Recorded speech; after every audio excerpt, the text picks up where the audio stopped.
show will talk Packers, Brewers, and Bucks every day. It's Wisconsin Sports Daily with Steve Sparky Fifer, served up by Wendy's on 1250 AM and 105.7 FM The Fan. Download the Wendy's app today.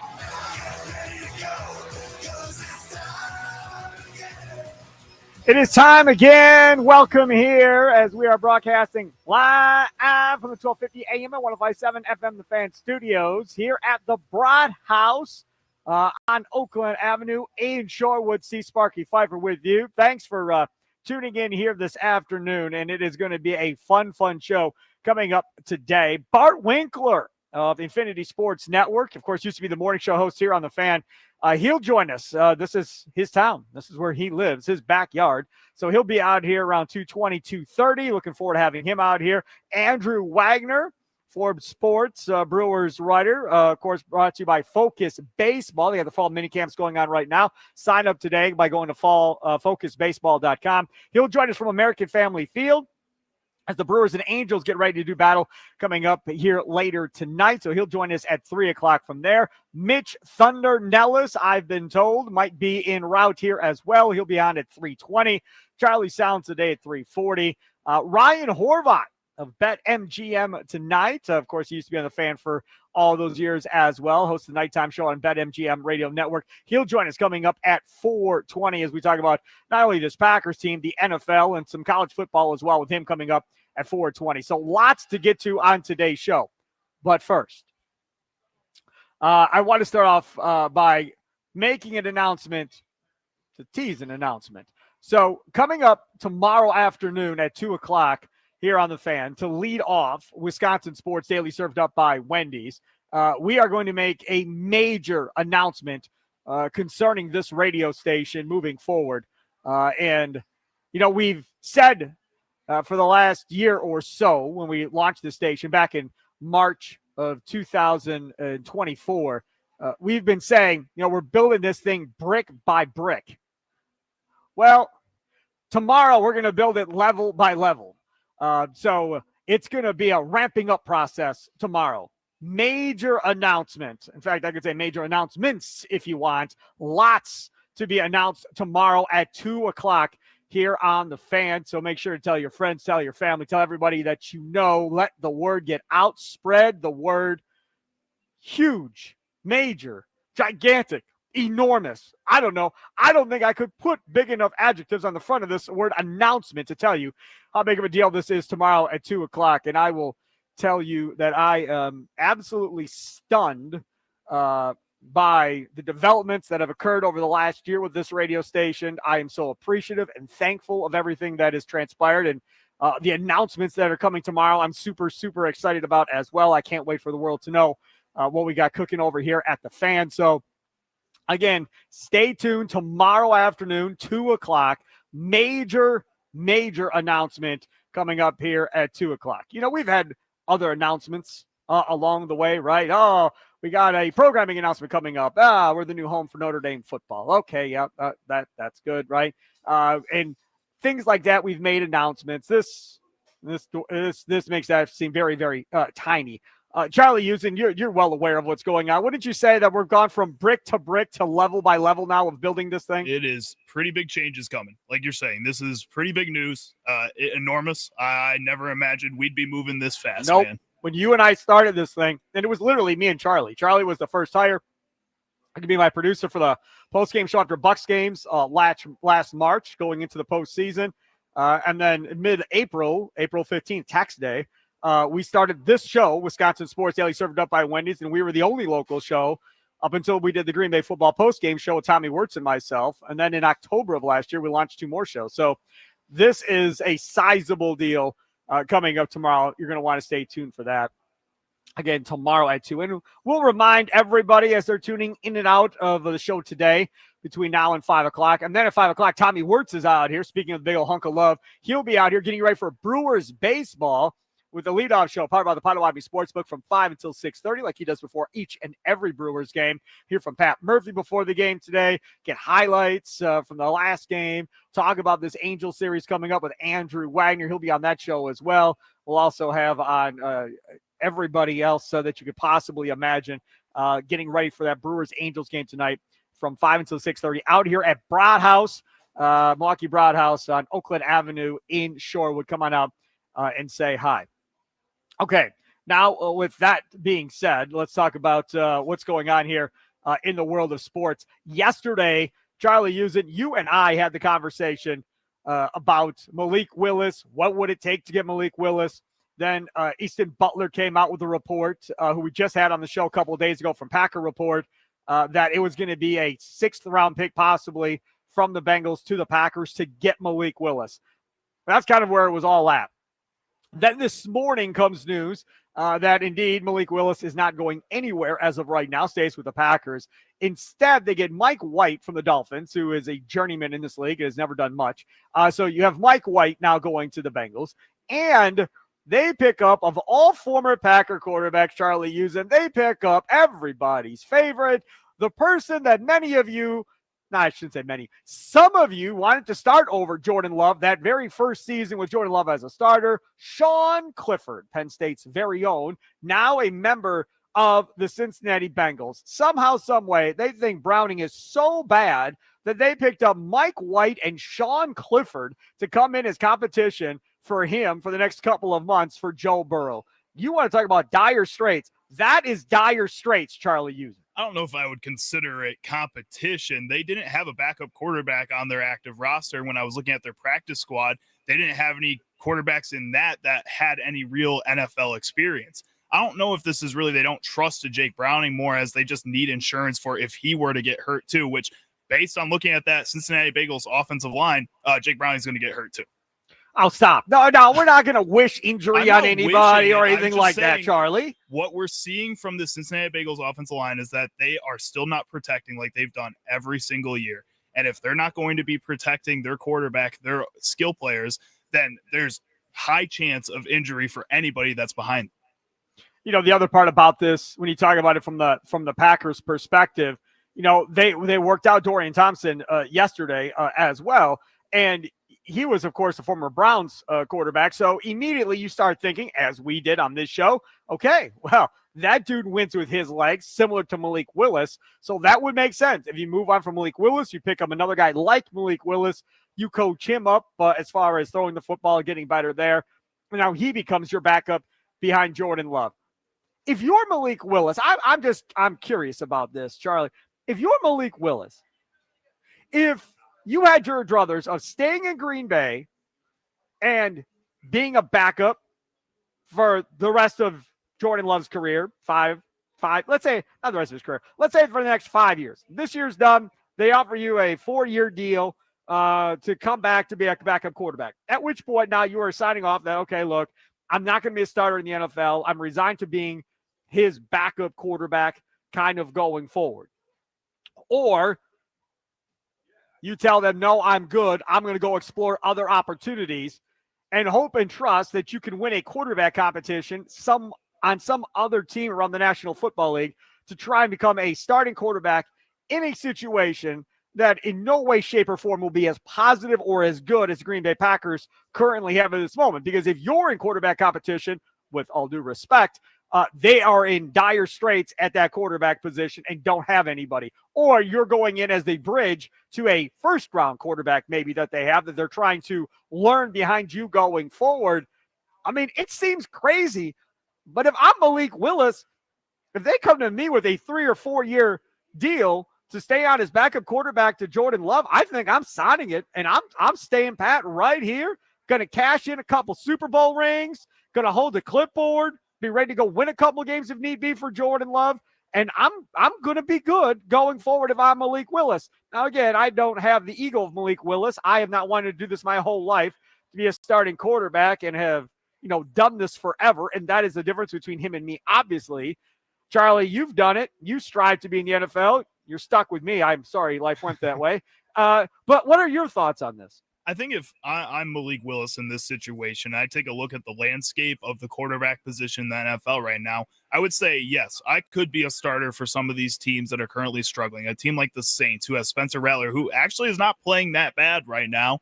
it could use a veteran like Malik Willis who has real playing experience over the other 3 guys that they have on their roster. Yep. At the same time, if I'm also Malik Willis and I'm looking at that situation, I say there's no shot I'm going to be a long-term answer at that spot for the New Orleans Saints. I don't think there's really that many teams, probably 3 or 4, that are looking for a player like Malik Willis to come in and be a long-term option at this point in their rebuilds, in the way that they've built these teams already going into this season.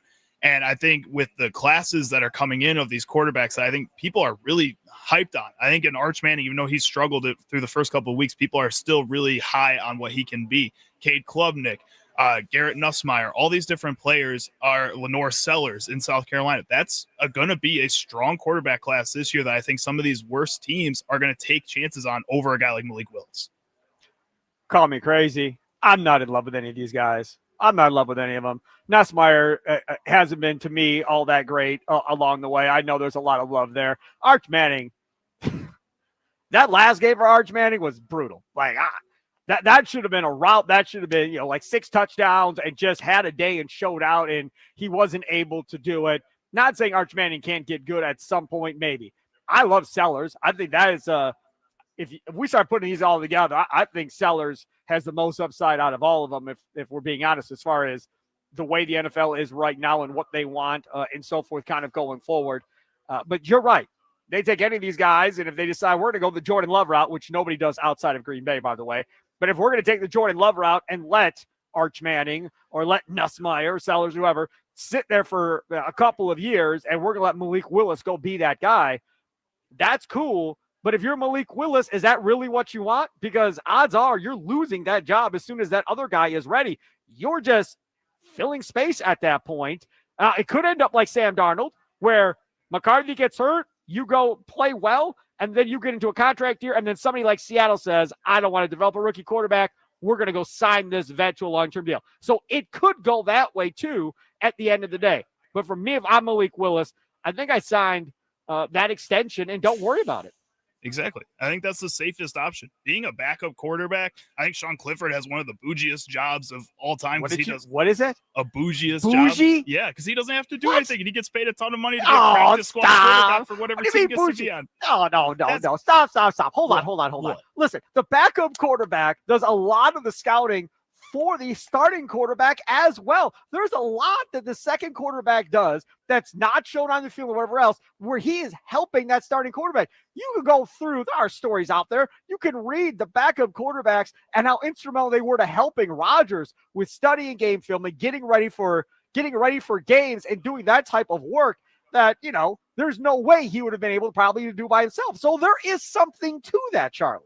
There is, but also at the same time, you are being paid to probably not play for a majority of a season. You're being paid like a player to be an assistant quarterbacks coach at that point. I mean, that's a pretty good deal for most anybody that would be going into that situation. Again, especially if you're on a team that you normally don't have to come onto the field and play, which I don't think Malik Willis at this point is on that team because Jordan Love has some injuries at this point in his career. But when he's not on the field, man, that's a bougie job. I don't know. I guess. But if you consider that a bougie job, then is a punter a bougie job? Yes. Is being a kicker a bougie job? So you would tell Mason, hold on a second. Let me see if I got this right. Because all Mason's off tomorrow. So you would tell Mason Crosby, dude, you had a bougie job in the NFL. You would roll with that. You'd say that. I think he would agree too. No. I think he would agree. I don't know, man. See, when you say, I don't know, maybe we're arguing about the definition of bougie. When you say bougie, I think of like fancy, foo dogs, like all that stuff. Like, are you a person that goes to a restaurant and looks at it and goes, I don't know anything on this menu, I think I'm leaving out, right? Or if you go online and you look at a menu and you don't see prices, that's an idea of, yep, too expensive, not going there. Because I'm that person. I'll tell you right now, if I look online and there aren't prices, you aren't going to catch me at that restaurant. Yeah, there's no chance. I think when I'm talking about like bougie in this sense, it's more so that you're having a job that I think a lot of people would dream of having. And it's a job where compared to other people around you, you are not doing as much, or you're doing more mental work than you are doing physical work. Yep. And I think in the sense of football, that is a bougie job. That's a plush job where you can sit on the sideline and hold a clipboard and wear headphones. Or if you're the kicker, come out 4 times a game and that's all you have to do, and you get paid millions to do that, I'll do that every day. He's Charlie using Sparky Fifer. He's calling everybody a bougie position that doesn't play offensive line. You don't play on the line, you're a bougie position. Not every backup quarterback and some special teams positions. Those are bougie in the NFL. And some special teams positions, too. Oh, man. All right, coming up, we're going to talk with Bart Winkler. He's going to be heading over here in the next 10 or so minutes. He'll be over here. Catch him on the Fan on the Infinity Sports Network weeknights, 9 p.m. to 1 a.m. I think he's on like 200 stations or something crazy like that around the country. So he'll be joining us. Andrew Wagner will check in from American Family Field, getting ready for Brewers and Angels tonight. The Forbes Sports Brewers writer, presented to you by Focus Baseball. Fall minicamps now going on. Sign up your child today at focusbaseball.com. Thunder will be out here. Mitch Nellis will be out here at 3:20. Of course, Charlie Sounds today coming up at 3:40. That's what it looks like on the other side. We'll talk a little bit more about this Brewers team. Interesting conversation earlier today on the Mason Crosby show. Mason was also, it was Thunder and our guy Tommy Wirtz from 10 to 11. I was on in the first hour. But that second hour, they had an interesting conversation about that 2 seed and really how big of a deal really is it if that's where the Brewers end up. We'll jump into that next. Wisconsin Sports Daily, served up by Wendy's. Live from the 1250 AM and 105.7 FM The Fan studios, powered by the Potawatomi Sportsbook. Time now for your fan weather forecast. 76 degrees. Sunny skies here in Shorewood. High of 77 today. Clear skies for tonight. A low of 59.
Welcome in, Wisconsin Sports Daily, served up by Wendy's, out here at the Milwaukee Broad House on Oakland in Shorewood. Out here, thanks in large part to the Sun Cruiser Vodka Iced Tea, baby. Come on out here. We got all kinds of fan swag, got Sun Cruiser swag as well out here for you. Baseball calls for Sun Cruiser Vodka Iced Tea.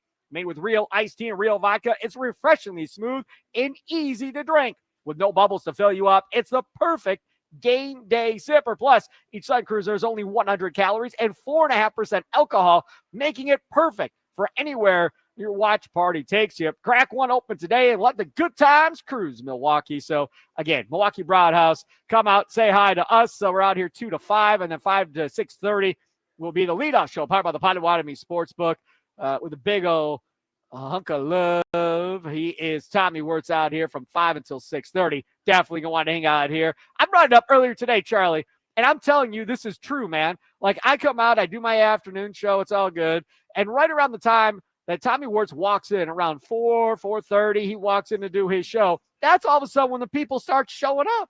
And by the time I leave, I got like a full bar here, and they're all huddled around Tommy listening to Tommy's leadoff show, man. Well, kind of hurts the ego a little bit. Right? As we know, he just attracts the women. He even attracts the men. When you're the big old hunk of love, it just happens that way. He said he's very huggable.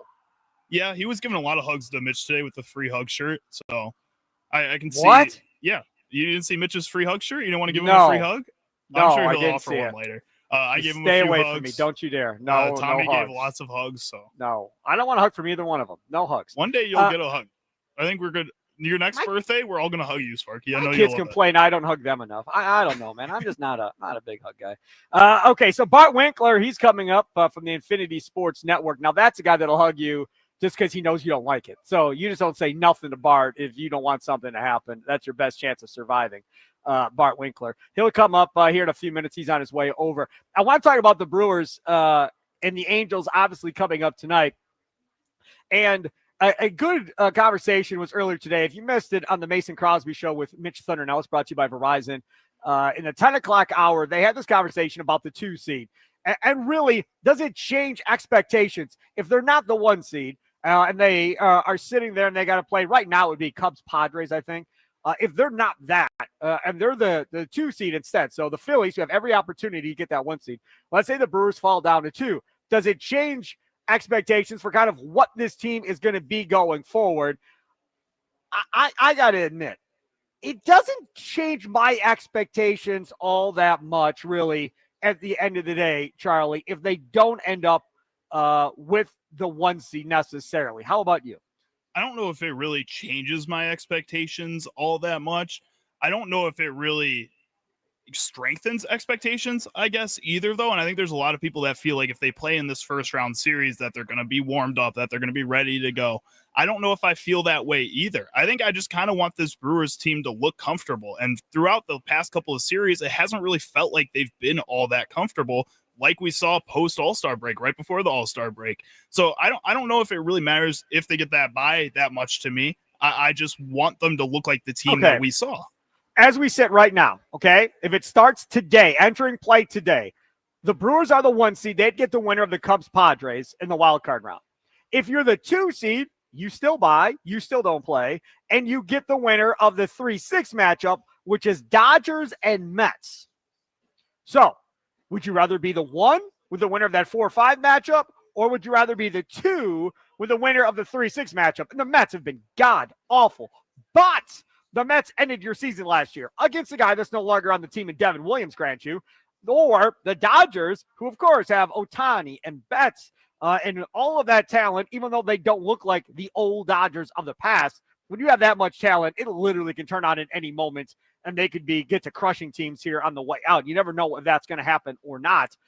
Or if you're the Brewers, if you end up still in that 1 seed, you have the Cubs, who you've gone back and forth with this year. The stadium is going to be a fight to keep Cub fans out. So not really sure how much of a home field advantage that turns into, if we're being honest, either way, because I think Cub fans will sell their tickets at Wrigley too. So I think you could see Brewer fans in Chicago. I think you could see Cub fans in Milwaukee. And then the other team, like if we were to put Brewers, Phillies, Cubs, Padres, Dodgers, Mets into a hat and say, okay, of those teams, which one do you fear getting hot and getting on some type of run right now? I think Philadelphia would be my first team I wouldn't want to deal with. But I think the Padres would be my second team I don't want to deal with. And the Padres are a team you're going to face next week on the way out. You end the season in San Diego, and then you deal with Cincinnati after that. I don't think I really want to deal with the Padres either at this point, Charlie. I don't know if the Padres are really the team that I'm most worried about. I think it might be the Dodgers or the Mets. Those two Not teams. the Mets. No, not the Mets. The Mets got a lot of playoff performers on that squad, as we saw last season. I know they're struggling at the end of the run here, but if they make it to the playoffs at this rate, that's a team that I think, like we saw last season against this Milwaukee Brewers team, kind of found a way to access all the powers that they have just for the playoff run. And that is not something that when I look at these other teams like the Cubs, like the Padres, I see that as much. The Padres aren't as playoff tested as a team like the Mets. The Cubs are not as playoff tested as a team like the Mets. And then the Dodgers obviously are a very playoff tested team and then are just a very strong team in general. That's not a team I really want to face at any given point. And I know we've seen them beat the Dodgers early in the season. For some reason, I just have a little bit more confidence when they're going up against the Phillies or a team like that than I do the Dodgers, because the Phillies just seem like they're another squad that falters in the postseason like the Brewers, and the Brewers have shown they can beat them in the regular season. Sports Talk on the Fan. Milwaukee is presented by Paramount Plus. Sylvester Stallone is back in the original hit series Tulsa King this season. Dwight faces his most dangerous adversaries yet, forcing him to fight for everything he's built and to protect his empire. Stream the new season of Tulsa King on Sunday, September 21st, exclusively on Paramount Plus. Let's talk about pitching matchups here as you look at this playoff series as it matches up right now. As far as what you're going to have to deal with. The Brewers' front three appears to be Peralta, Woodruff, and then, of course, Quinn Priester, which is wonderful.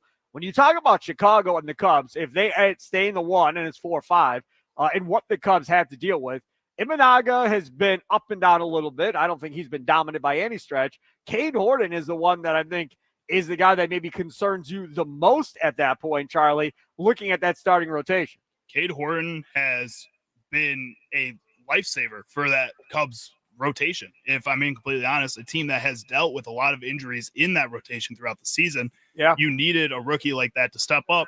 Very much like I think the Brewers relied on a Jacob Mizorowski when they were starting to get the Brandon Woodruffs back, and a lot of these other guys were just starting to get going throughout that middle part of the season. Jacob Mizorowski lit a fire under everybody's butts when they brought him up, and I think that worked really well. The Cubs haven't had the same kind of reaction. I mean, PCA looks like a completely different player than he did in the first half of the year. And Cade Horton hasn't helped uplift anybody, but he's been really good himself. Yeah, no doubt about it. Charlie, use it there. See Sparky Fifer here. We are out here at the Milwaukee Broadhouse in Shorewood. Come on out, say hi right here on Oakland Ave. We'll be here until 5 o'clock, 5 to 6:30. Leadoff show powered by the Potawatomi Sportsbook. Don't forget, major announcement coming up tomorrow at 2 o'clock here on the Fan. We've been doing things brick by brick. Well, time to up our game and go level by level. That starts tomorrow, 2 o'clock. Tell your friends, tell your family members. Major announcement here on the Fan. Hey, mornings can all start to feel the same. So if you're looking for a fresh wake-up call, look no further than Wendy's Breakfast. Try a breakfast Baconator with fresh cracked eggs and crispy bacon, a grilled sausage breakfast burrito, or maybe even a honey buddy. And don't even think about sleeping on Wendy's seasoned potatoes and English muffin sandwiches.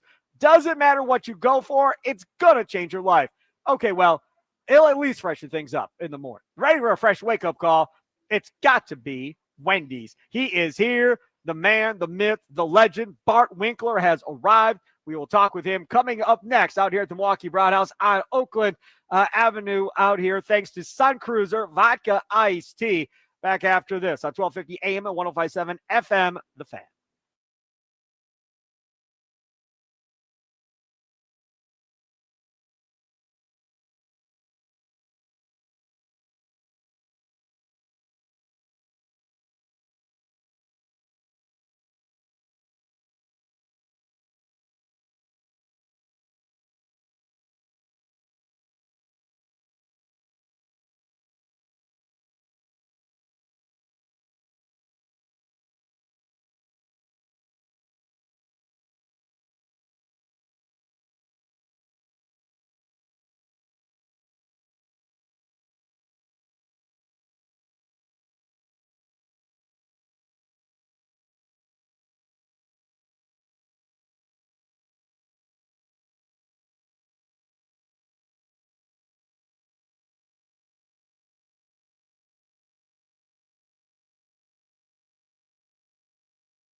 man. It is Wisconsin Sports Daily, served up by Wendy's out here at the Milwaukee Broad House in Shorewood. And I know I'm in Shorewood because Bart Winkler is here. He literally walked here.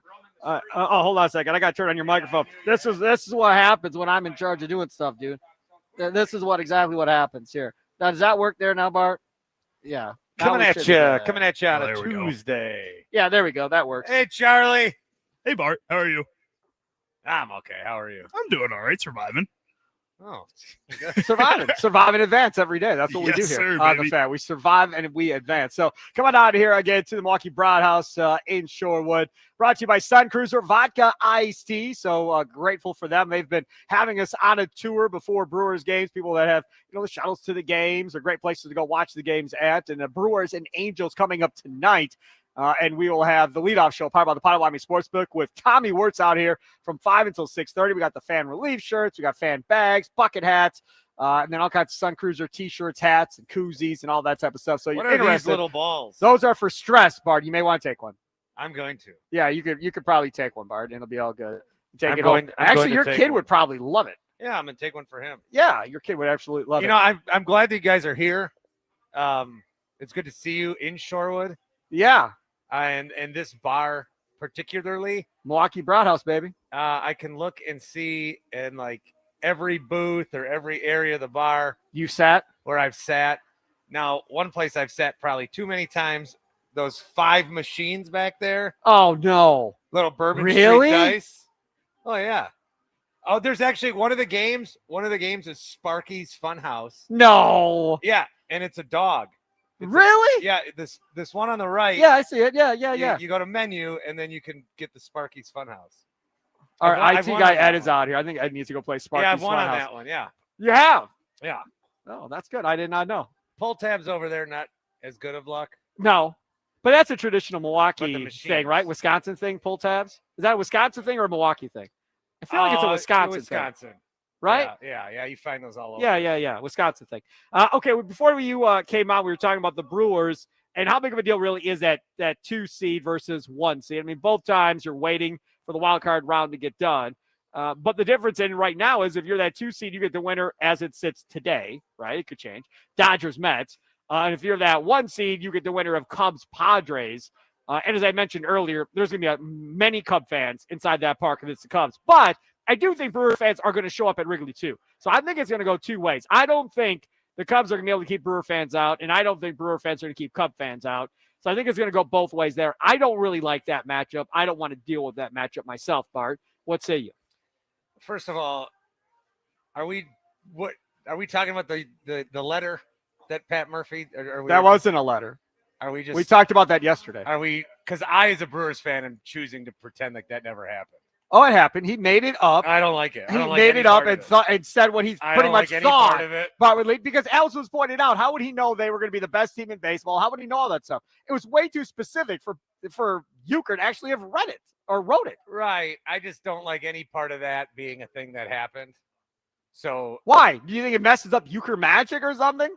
I just don't think you mess with that. I think you're tempting fate. A little So bit. you're worried about Euchre magic being screwed up. A little bit. And I don't want, and this is, I'll lead into your question that you actually did ask me. Oh, thank you. This was a thing that Brewers fans are talking about. And at first it looked like, oh, this letter, how cool. And then, oh, it wasn't actually from Euchre. And, oh, you should have known that. Oh, you shouldn't have known that. Either way. Then what fan base has to decide to, as they always do, insert themselves into one of our domestic issues. It was a domestic issue. It's a domestic issue at home. That's true. These are in our walls. Yeah. And yet it's fodder and talking point for little brother, the Chicago Cubs and their fans. You can look at I don't even think that there is reason to look at, oh, well, how would the Brewers do against the Mets lineup? Or how Well, would they again, do the against- Mets is a deal where you face them after you got knocked out by them last year. No Devin Williams this time, but still, those are bad memories. How would they do against the Padres rotation? None of those questions are worth any breath, because the only answer to your question is you need to avoid the Chicago Cubs at all costs in every single way possible. So are you being little brother now by being scared of the Cubs? Potentially I am. Yeah, that's what it sounds like. Just saying. I don't want to deal. Can you imagine a NLDS against the Chicago Cubs? And I put out something earlier. Yeah, but if you're the 2 seed, if they're in that 1 seed bracket, it could be an NLCS against the Chicago Right, Cubs. that would be worse. But there's 2 chances to not have that happen. Okay. All right. And I'm already working through, like, I don't like the bye week. I don't like that it's a thing. I don't like that you go 162 as fast as you can and then you take a week off longer than the All-Star break. But I'm open to the Brewers, Jared Stillman reference. Rogers is open to playing for the Titans. I'm open to being a bye week team because the wild card round doesn't work. So let's go to the bye week. I don't want to see the Cubs in any way, shape, or form. I don't want that to be a thing that happens. I did say at one point, like, it would not happen in the round of 3, so that's good. The 3-5-7 format is so stupid. I think a Brewers, Cubs, if they ever had a series in the playoffs, you have to make that 7 games. Yes, agreed. And I talked about that, and I had people in the comments going like, they're not going to change. Like, I know. What I'm saying is I'm using people don't understand our business, Steve, where we talking, hyperbole and what ifs. But I don't want to see the Cubs in any way, shape, or form. So my answer is the 2 seed. I'm going to bring in Charlie Usen. I'm going to make this a 3 straight. A little round table. Yeah. Because he is the Cubs fan. He is Chicago Charlie. So are you as fearful of having to deal with the Brewers at this point as Mr. Bart is? If I'm the Chicago Cubs, I'm fearful of having to deal with anybody in the playoffs at this point. I don't feel comfortable about this team as a playoff contender at all at this point in the season. It just feels like that they are constantly, no matter how good their record is or how good they're playing, it feels like there's no motivation to continue playing. And I think when I compare it to a team that I mentioned earlier, like the Mets over the past few years, when it comes playoff time, it seems like it just matters more to them. It's kind of with the Dodgers as well. And the Cubs just do not have that same aura right now. I'm scared of anybody. Kind of feels like it's going to be a first-round exit no matter what. See, that doesn't surprise me. It doesn't, because the Cub fans are mad. Because they're mad that for the second year in a row, they're going to lose this division to the guy that they took from Milwaukee, thought they were ripping their hearts out in Milwaukee, made him the highest paid manager in baseball, and yet they still can't beat the team that he came from. Okay, have we also moved past the the whole narrative that Council didn't go to Chicago for any other reason than to reset the managerial pay scale? No. Remember that? The whole martyr thing? Yeah, no, that was never true, not whatsoever. Because again, the report was that Stearns and the Mets offered $7 million, and he pretty much told the Cubs that, hey man, you got to go more than that because I said I'm trying to help out other managers. Yeah, so you're going to have to top Craig $7 million. Counsell's going to start helping people at age 60. Well, he is. He's helping himself. So that's. Do you know that he's rooting for the Bears now too? Did you hear that? I mean, sure. Again, he's a traitor to me. I don't give a damn who he roots for. Absolute going traitor. For. Doesn't matter to me. I bet he's never even walked down this beautiful section of Oakland Avenue. I bet you he has. I bet you he has. Yeah, I bet. And if he has, he'll say that he didn't. Well, either way, it's besides the point. Charlie Usen laughing at all of this back there in the studio. This Wisconsin Sports Daily served up by Wendy's. Bart Winkler joins us, the Finnish Sports Network. Catch him on the Fan weeknights from 9 p.m. to 1 a.m. How many stations are you on? Like 250? Yeah, it sounds better than the real answer. It's got to be a couple hundred somewhere in that area because you're on more stations than those during the day are. Yeah, I think it's 170. So around 200.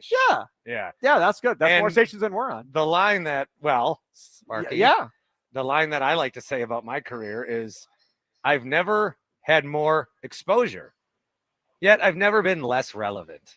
That's not true at all. Charlie's nodding his head. No, that's just not true. What are you doing? That's not what I was doing. You were nodding your head and agreeing with me? I saw a head nod. I'm typing over here. I'm nodding my head to myself. To yourself. Oh, okay. Yeah. The voices in Charlie's head is what he was talking to at that point. Man. At this rate, working with you, Sparky, come on. I believe that. Every producer always says that happens. That's okay. Robbie Makloff used to say the same thing back in the day. Okay, Bart, so let's shift gears. Let's go from Brewers to Packers while we have you. Andrew Wagner will join us at 3 o'clock from American Family Fields. We get ready for Brewers and Angels. On video again. He's big time now. He's yes, he is. That's what he said. So he's going to get there. Really? He's going to join by video. Yeah. Wow. All right. Wags. All right. This is good. Okay, so let's talk a little bit about this Green Bay Packers football team. You watch the NFL over the weekend. Obviously, you watch Monday Night Football. Is this the best team in football? I think it's still the Eagles until proven otherwise, meaning Green Bay beats Philly.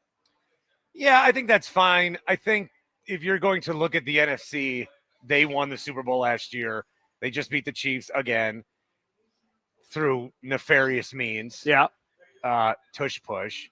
And I think that, yeah, there's nothing that they've done to think otherwise. But the Packers are in the same breath, in the same conversation.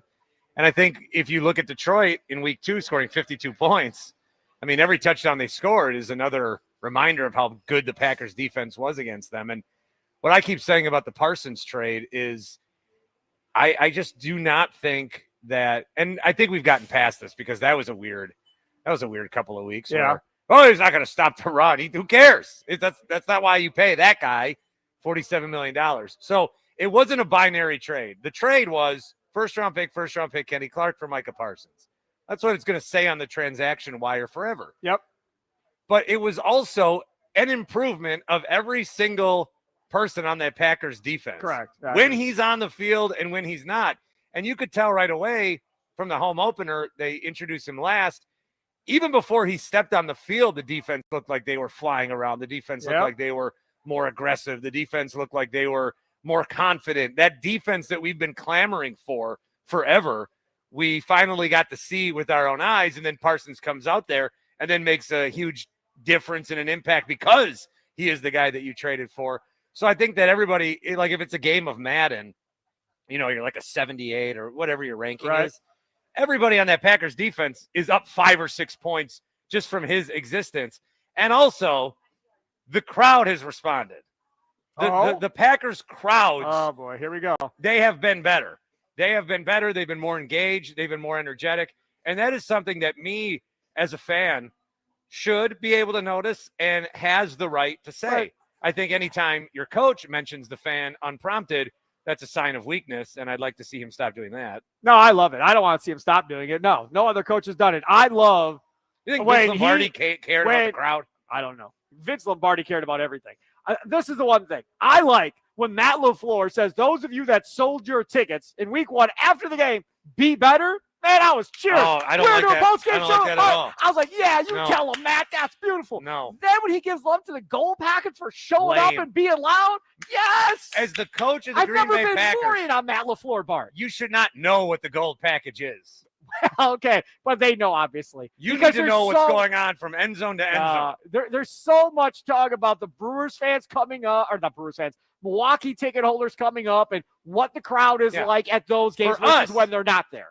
No, in Green Bay, they talk about it. But any second that Matt LaFleur is checking in with the ticket office and saying, how many season tickets have we sold for 27 already, is one less second. He's scheming for the Browns. Oh, stop. He's scheming for the Cowboys. You can scheme for the Browns. I don't think that's a problem. I'm not too worried about him scheming for the Browns coming up this weekend. But speaking of the Browns, after that game, Tommy Wirtz and I will have the Green Bay football post-game show powered by the Potawatomi Sportsbook. Looking forward to that. So you and I are on different wavelengths here with LaFleur. But can we talk about Jeff Hafley's long-term future with the Green Bay Packers? Because now it's become a running joke on social media. He doesn't shower. He kind of stinks, when he goes into the meetings and stuff. And just making up random weird crap. I saw him come here once and not pay his tab. There you go. See, people just making up random crap so Jeff Hafley doesn't get hired away to be a head coach somewhere else. I think that is a legitimate fear. But you have Micah Parsons. Like, with all due respect to Jeff Hafley, do we fear another defensive coordinator coming in and not being able to coach up a Micah Parsons-led defense? Do we think it's going to be that much of a downfall if Jeff Hafley takes a job as a head coach with some other team, providing it's not in the North? I don't want him in our division. But providing that's not the case? How would you feel? How would you feel if Jeff Hafley left and they rehired Joe Barry? You wouldn't feel like he knew what to do with Micah Parsons? You can't screw up Micah Parsons. That's my point. I don't know about that. We We've had had some pretty rough D coordinators. Okay, Joe look, Barry let's talk about does Joe. not look good in his new job either. So. No, but let's talk about Joe Barry for a second. We had Tyler Brook on earlier in the show. He was formerly of the 33rd team. And we had him on during the Mason Crosby show. And I was talking to him. He's like, I don't know what took so long for them to realize Keyshawn Nixon was a boundary corner and not a nickel corner. And then he talked about playing Quay Walker the way Halfley's playing him versus how he was playing. And I just said, so was Joe Barry really that bad that he couldn't analyze and figure out how to unlock guys to get the best out of him? And he kind of laughed and pretty much said, yeah, that's pretty much it. That's the thing that Halfley has done, is not only is he scheming and writing the right schemes and all of that stuff, but he's figured out how to figure out what a player does great and then how to spotlight that and put him somewhere in the defense that makes his qualities shine more than obviously Joe Barry ever did. I think that's what makes Jeff Halfley so good and maybe so wanted. Now, whether or not he wants to be a head coach in the league, I have no idea. He may want to be a coordinator, not want responsibility of a coach, being a head coach. He was that in college. And now he gets to the NFL. Hey, Jeff, I tell you what.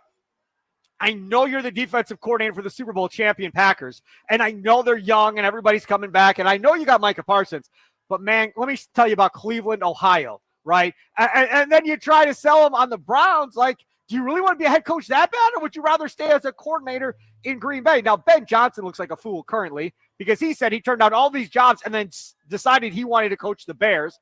And after 2 games, that looks like a bad decision. But he was literally turning down interviews to stay in Detroit waiting for the right spot.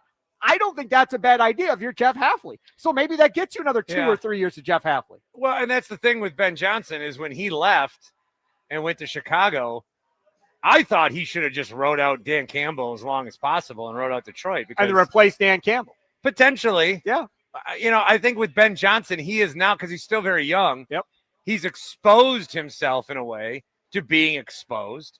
Again, it's 2 weeks, so, temper, whatever. It has not looked great. But with Ben Johnson, he had it so good in Detroit. I don't know that we've seen another example of a coordinator and a coach where, and there's been, people, Dan Campbell, they like Dan Campbell.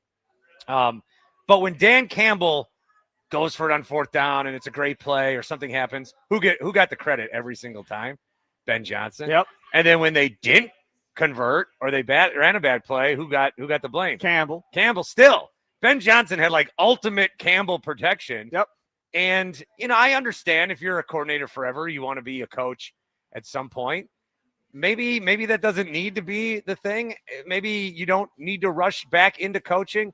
Maybe you like being a coordinator, and if it works, continue to do that. But I do think the allure of being the main guy is always going to be more attractive than being content with even being the best defensive coordinator if you get that accomplishment. So I would think that if the opportunity presented itself, he would leave. So, yeah, keep spreading your Halfley rumors. Are you a fan of this talk that Quay Walker is going to get an extension? Do you think Quay Walker deserves an extension? Because the argument is, hey, man, the last 2 weeks before he got hurt last year, Quay Walker played really good for Halfley. Halfley figured it out.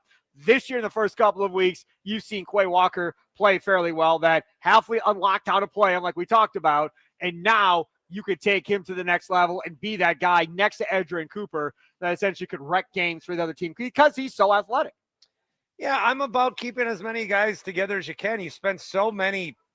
This was the thing with that defense, and where I always fell into a trap every year was I would look at the depth chart before the season, and I would say, oh, first-round pick. Oh, first-round pick. Oh, Devontae White, first-round pick. That's right. Oh, Quay Walker, first-round pick. Yep. And you assume on paper a bunch of first-round picks, they are going to rise up and elevate.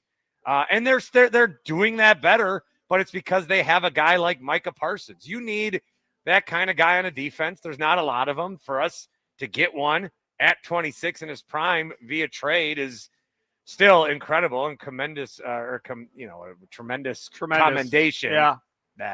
To Brian Gutekunst for getting that done. So yeah, there's not going to be too many people on this team right now that if they extend, I'm going to say, oh no, darn, because they're all playing so well, and I think that there's more potential that they can unlock. He is Bart Winkler, Infinity Sports Network. Catch him weeknights from 9 p.m. until 1 a.m. Coming up in the next segment, we're talking with Andrew Wagner. again of Forbes Sports. Brewers writer will go I gave him a inside hug the 2 weeks clubhouse. ago. What? I saw him at the game. Oh, you gave him a hug. I gave him a hug. Wagner, huggable? So even Drew, Very. Huggable, Andrew Wagner? Very huggable. even Drew I don't think likes he hugs, likes- Sparky. What? Even Drew likes if hugs, you apparently. can unlock No, a he Drew doesn't. Wagner hug, You're lying. I'm not. Wagner is not a guy that likes hugs. I don't believe you. Oh no, way. and he like he's a little taller than me, and I kind of felt I felt safe. I hate that. Mm-mm. Like, would you date a taller girl? No. No, I'm mad. My wife is only 2 inches smaller than me. I wish she was like 5'2". So you want him really small. But you, Yeah. so well, how tall are you? 5'6", 5'7", 5'8", 5'9"? How tall are you? 5'10", dog. 5'10". Okay. So The if average it was height for an American male. good, if you were if she was 6'2", you in? No, oh, I'd never talk to her. Why? 6'2". 6'2". So she's 4 inches taller than you. Why not? So when she hugs you and you're, all that much shorter, that's not cool. I don't Right? care. That's what you're saying? I don't care if she would have been 900 pounds or Lies. I'm done talking to you. no hair. All right, let's get to a timeout. or Now he's just red lying. We're eyes, moving but on. No. but 1 inch taller than me. You ain't getting these digits. Yeah, good. I'm glad you started laughing because that's the most ridiculous thing I've ever heard of in my life. He is Bart Winkler. That'll do it for him. He'll go play Sparky's magic game or something. Oh, there it is. Sparky's Firehouse, it says. Yeah, Sparky's Firehouse. Look at that. I won on that one. Oh, man. Mhm. And Ticket to Ride's good because the roller coasters come down. Ticket to Ride, the board game I've always wanted to play, never have. Is it any good? Have you ever played the board game? Well, I live a couple blocks away if you want to come over after. Is it good, though? I've never played it. I thought you said you had it if I wanted to come over later. Wow. I just wanted to invite you over. Gotta Actually, lure you in I got a somehow. soccer practice tonight. If you want to swing by Estabrook and watch me coach. I don't. He's Bart Winkler, Steve Sparky Fifer. That'll do it for today's show. My thanks to Bart Winkler for coming out. Coming up next, not for the show, but for the hour. Coming up next, our guy, Andrew Wagner. He's at American Family Field. You come hang out by us here at the Milwaukee Broad House in Shorewood. We'd love to see you out here, right here there on Oakland. We got Sun Cruiser stuff. We're out here because of Sun Cruiser vodka iced tea. We got koozies, shirts, hats. And then as far as fan stuff goes, we got the relief pitcher shirts everybody seemingly loves nowadays. We got the little bags that you can use. We got the bucket hats, the stress balls, the sockets for your phones, all of that stuff out here. We'll be out here till 5, and then from 5 until 6:30, it's Tommy Wirtz, the big old hunk of love, with the leadoff show powered by the Potawatomi Sportsbook, up until 6:30. Coming up next, Mr. Wagner here on The Fan.